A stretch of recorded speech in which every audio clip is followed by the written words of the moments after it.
Welcome to Solvetic, your channel to always learn technology easily. Below in the description, you will find useful links we used in this video.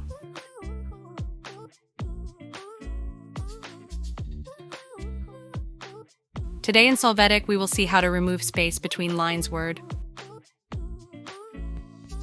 Let's open the Word document. You can see the space between the lines. You are going to select the text. When doing so, click on the option Line and Paragraph Spacing. Here, click on the new space to use. In this case, it will be 1,15. You will see that the space has been removed. In addition to this, you can select the text, and from the same line and paragraph spacing option, you will click on Remove Space after paragraph. The space between lines will be adjusted. Hey, remember to subscribe Solvetic channel.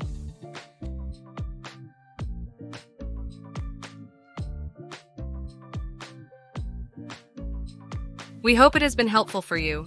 Here are links to watch more videos of your interest and subscribe to the Solvetic channel. Thank you.